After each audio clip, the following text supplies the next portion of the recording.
लिया और जमीन पर पटक कर उसके टुकड़े टुकड़े कर दिए। डैड, क्या प्रॉब्लम है आपको? तू है जो यहाँ जानवरों की तरफ पड़ा हुआ है और एक तरफ तेरी ही उम्र का वो टाइगर है जो तेरे जैसे जानवरों पर राज करने को तैयार है।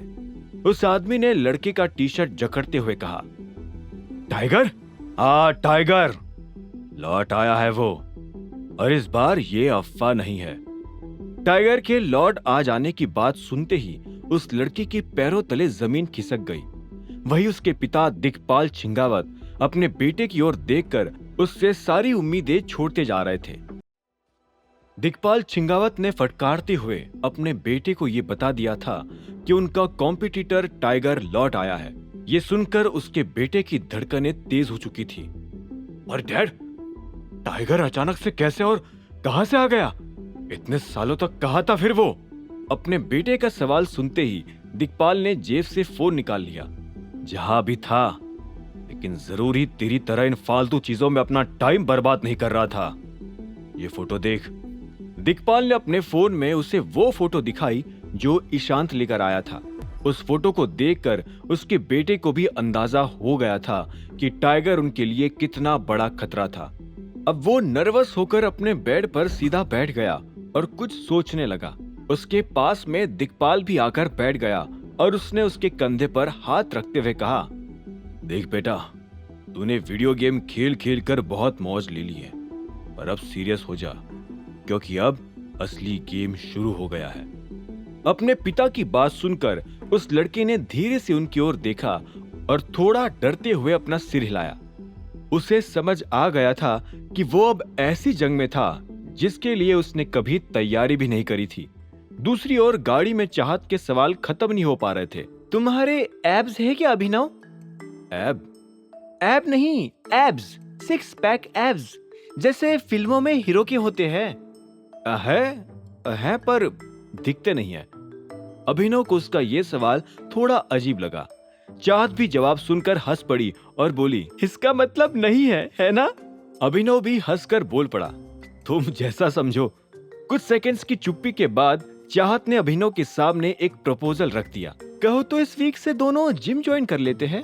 उसका ये प्रपोजल सुनते ही अभिनव ने उसकी ओर हैरानी से देखा। वो मन ही मन सोच भी रहा था जिम ज्वाइन करने की, और अब चाहत ने उसके लिए कह भी दिया था। हालांकि फिलहाल अभिनव के हाव भाव देखकर चाहत को लगा कि उसने कुछ ज्यादा ही बोल दिया था। अगर जिम का मूड नहीं हो तो एटलीस्ट साथ में डिनर तो कर ही सकते हैं। तुमने आज मेरी हेल्प की है तो उसके बदले में एक ट्रीट। अभिनव ने उसकी ओर स्माइल करते हुए देखा और फिर धीरे से कहा, ट्रीट तो तुम मुझे दे ही चुकी हो। अभिनव की इस फ्लर्टिंग से चाहत काफी शर्मा गई और सिर घुमाकर खिड़की के बाहर देखने लगी। अभिनव ने भी अपनी नजरें फिर से आगे कर ली और थोड़ा स्ट्रिक्ट होकर कहा, आज जो भी हुआ ये बात यही खत्म हो जानी चाहिए। अगर गलती से भी बाहर आई तो हम दोनों बुरे फंस जाएंगे। चाहत ने सिर हिलाकर हामी भरी। उसे भी पता था कि अगर किसी को इस सब की भनक भी लग गई तो उन दोनों के साथ साथ अनन्या के लिए भी मुश्किलें खड़ी हो सकती है। वैसे तुम्हें लगता है शाम अभी भी इस दिखावे से मान गया होगा? I mean, कहा वो एक अमीरजादा और मैं एक फटीचर। अभिनव ने माहौल हल्का करने के लिए हंसते हुए पूछा। चाहत ने उसे ऊपर से नीचे तक देखा और फिर स्माइल करते हुए कहा, फटीचर लोग भी आजकल लग्जरियस सूट पहनने लगे हैं क्या? Just joking. वैसे भी कपड़ों से कुछ फर्क नहीं पड़ता, इंसान का बिहेवियर अच्छा होना चाहिए, और तुम्हारा बिहेवियर तो काफी अच्छा है, शाम से तो लाख गुना बेहतर।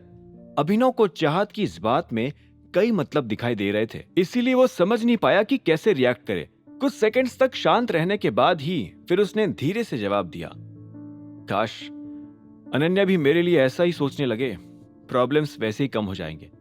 अभिनव की इस बात पर चाहत की फिर से हंसी छूट गई। अनन्या फिलहाल तो तुमसे नफरत करती है, पर आगे का पता नहीं। बट एक बात है, वो शुरू से ही काफी जिद्दी रही है। मैं उसे बचपन से जानती हूँ। एक बार अगर उसके दिल में किसी के लिए नफरत घुस जाती है तो बस घुस जाती है।